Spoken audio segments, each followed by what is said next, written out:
Realme Narzo സീരീസിലെ Narzo 17 കുറിച്ചാണ് നമ്മളിന്ന് നോക്കാൻ പോകുന്നത്. ഏറ്റവും പുതുതായിട്ട് ഇറങ്ങിയ ഒരു സീരീസാണ് നാർസോ സീരീസ്. അതിൽ തന്നെ ഏറ്റവും പുതിയ സീരീസാണ് 70 പ്രോ എന്നിങ്ങനെ വേരിയൻറ്റുകൾ വരുന്നുണ്ട്. അതിൽ 17 കുറിച്ചാണ്. കാരണം ഇതൊരു 15,000 രൂപയ്ക്ക് കിട്ടാവുന്ന ഏറ്റവും ഫീച്ചറുള്ള ഒരു ഫോണാണ് റിയൽമി നാർസോ 70. അപ്പോൾ ഇന്ന് നമ്മൾ നോക്കാൻ പോകുന്നത് ഇതിൻ്റെ ഡീറ്റെയിൽസാണ്. ആദ്യം തന്നെ ഈ ഒരു ഫോണിൻ്റെ ഡിസൈനിലോട്ട് വരികയാണെങ്കിൽ ഒരു ഹൊറൈസൺ ഡിസൈനിലാണ് ഇത് വരുന്നത്. അതായത് നമ്മുടെ ഈ വട്ടത്തിലുള്ള ക്യാമറ മോഡ്യൂളാണ് ഇതിൻ്റെ ബാക്ക് സൈഡിൽ കാണാൻ കഴിയുന്നത്. ഈ ഒരു ഫോണിൻ്റെ ഡിസ്പ്ലേയിലോട്ട് വരികയാണെങ്കിൽ 6.67 ഇഞ്ച് വരുന്ന ഫുൾ HD+ AMOLED ഡിസ്പ്ലേ ആണ് വരുന്നത്. 120 Hz റിഫ്രഷ് റേറ്റ് സപ്പോർട്ട് ചെയ്യുന്നുണ്ട്. 600 നിറ്റ്സ് ആണ് ഇതിൻ്റെ ബ്രൈറ്റ്നസ് വരുന്നത്. ഇതിൻ്റെ പീക്ക് ബ്രൈറ്റ്നസ് വരുന്നത് 1200 നിറ്റ്സിൻ്റെയാണ്. അതുപോലെ 87.3% സ്ക്രീൻ ടു ബോഡി റേഷ്യോവും 2200 ഹെർട്സിൻ്റെ ടച്ച് സാമ്പിളിംഗ് റേറ്റും ഇതിൽ വരുന്നുണ്ട്. അപ്പോൾ ഡിസ്പ്ലേയുടെ ഭാഗത്ത് നോക്കുകയാണെങ്കിൽ ഒരു 15,000 രൂപയ്ക്ക് കിട്ടാവുന്ന ഏറ്റവും മികച്ച ഒരു ഡിസ്പ്ലേ തന്നെയാണ് വരുന്നത്. അടുത്തതിൻ്റെ ക്യാമറയുടെ ഭാഗത്തോട്ട് വരികയാണെങ്കിൽ 50 MB f1.8 അപ്രോച്ചറിൽ വരുന്ന മെയിൻ ക്യാമറയും 2 മെഗാപിക്സലിൻ്റെ ഡെപ്ത് സെൻസറുമാണ് വരുന്നത്. അപ്പോൾ അത് ഒരു 50 MB AI സപ്പോർട്ട് ചെയ്യുന്ന ഒരു ക്യാമറയാണ് നമുക്ക് കിട്ടുന്നത്. ഈ വീഡിയോയിലോട്ട് വരികയാണെങ്കിൽ വീഡിയോയിൽ ഇത് സപ്പോർട്ട് ചെയ്യുന്നത് 1080p ആയിട്ട് 480 FPS വരെയാണ് മാക്സിമം സപ്പോർട്ട് ചെയ്യുക. സെൽഫി ക്യാമറയിലോട്ട് വരികയാണെങ്കിൽ 16 MB സെൽഫി ക്യാമറയാണ് വരുന്നത്. ഇവിടെ നമുക്ക് 1080p ആയിട്ട് 30 FPS ആണ് മാക്സിമം സപ്പോർട്ട് ചെയ്യുക. അപ്പോൾ വീഡിയോയിൽ 4K സപ്പോർട്ടിംഗ് ഒന്നും സെൽഫി ക്യാമറയിലും വരുന്നില്ല, അതുപോലെ മെയിൻ ക്യാമറയിലും വരുന്നില്ല. നമുക്കൊരു ഫുൾ HD+ റെസൊല്യൂഷനിലേ കിട്ടുന്നുള്ളൂ. അതുപോലെ ഇതിൻ്റെ പ്രൊസസ്സറിനെ പറ്റി പറയുകയാണെങ്കിൽ മീഡിയാടെക്കിൻ്റെ ഡിമെൻസിറ്റി 7050 എന്ന് പറയുന്ന പ്രൊസസ്സറാണ് വന്നിരിക്കുന്നത്. 6 നാനോമീറ്റർ ടെക്നോളജിയിൽ വരുന്ന ഒരു പ്രൊസസ്സറാണ്.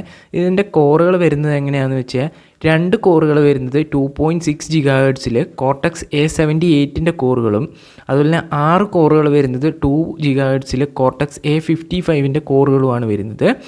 മാലി G68 MC4 എന്ന് പറഞ്ഞ GPU ആണ് ഇതിൽ ഉപയോഗിച്ചിരിക്കുന്നത്. ഇതിൻ്റെ മറ്റ് ഫീച്ചേഴ്സ് നോക്കുകയാണെങ്കിൽ Wi-Fi 6 സപ്പോർട്ട് വരുന്നുണ്ട്.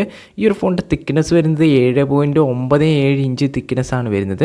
അതുപോലെ ഇതിൻ്റെ വെയിറ്റ് വരുന്നത് 188 ഗ്രാമും. ആൻഡ്രോയിഡ് 14ലും റിയൽമി UI 5.2 ആണ് ഇതിൽ സോഫ്റ്റ്വെയർ ആയിട്ട് കിട്ടുന്നത്. അപ്പോൾ ലേറ്റസ്റ്റ് സോഫ്റ്റ്വെയർക്ക് തന്നെയാണ് ഈ ഒരു ഫോണിൽ കിട്ടുന്നത്. ബ്ലൂടൂത്ത് വേർഷൻ 5.2ഉം 3D അണ്ടർ ഡിസ്പ്ലേ ഫിംഗർ പ്രിൻറ്റും ഡുവൽ സ്റ്റീരിയോ സ്പീക്കറും അതുപോലെ ആൻറ്റി റെയിൻ ടച്ചിങ് ഒക്കെ വരുന്നുണ്ട്.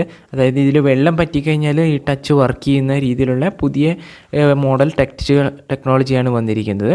5000 mAh ഹ്യൂജ് ബാറ്ററിയും 45 വാട്ടിൻ്റെ ഫാസ്റ്റ് ചാർജിങ്ങും കിട്ടുന്നുണ്ട്. എന്തായാലും ഈ ഒരു 15,000 രൂപ റേഞ്ചിൽ 45 വാട്ട് ഫാസ്റ്റ് ചാർജിങ് കിട്ടുന്നത് വളരെ നല്ലൊരു കാര്യം തന്നെയാണ്. അതുപോലെ തന്നെ 5G സപ്പോർട്ടിങ്ങും VC കൂളിംഗ് അടക്കം വരുന്നുണ്ട്. അതായത് വേപ്പർ ചേമ്പർ കൂളിംഗ് ഒക്കെയാണ് ഇതിൽ സപ്പോർട്ട് ചെയ്യുന്നത്. ഈ ഒരു ഫോൺ ഏകദേശം 50% ചാർജ് ആകാൻ വെറും 27 മിനിറ്റ് മതി. അതുപോലെ ഇതിൻ്റെ 8 GB RAM 6 GB RAM എന്നിങ്ങനെ വേരിയൻറ്റുകളാണ് ഉണ്ടാവുക. ഇത് IC ബ്ലൂ അതുപോലെ ഫോറസ്റ്റ് ഗ്രീൻ എന്നിങ്ങനെ 2 കളറുകളിലാണ് ഈ ഒരു ഫോൺ ലഭ്യമാവുക.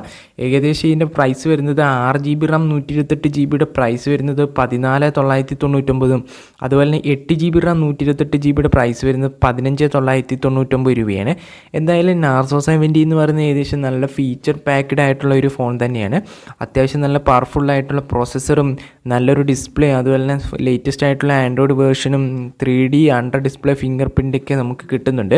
അതുപോലെ തന്നെ 5000 mAh ബാറ്ററി 45 വാട്ട് ഫാസ്റ്റ് ചാർജറൊക്കെയാണ് ഈ ഒരു 15,000 രൂപ റേഞ്ചിൽ നമുക്ക് കിട്ടുന്നത്. അപ്പോൾ നിങ്ങൾക്ക് എൻ്റെ വീഡിയോ ഇഷ്ടപ്പെട്ട് ഞാൻ വീഡിയോ ലൈക്ക് ചെയ്യുക, ചാനൽ സബ്സ്ക്രൈബ് ചെയ്തിട്ടില്ലെങ്കിൽ ചാനൽ സബ്സ്ക്രൈബ് ചെയ്യുക. പുതിയൊരു വീഡിയോ ആയിട്ട് കണ്ടുമുട്ടുന്നവരേക്കും ബൈ.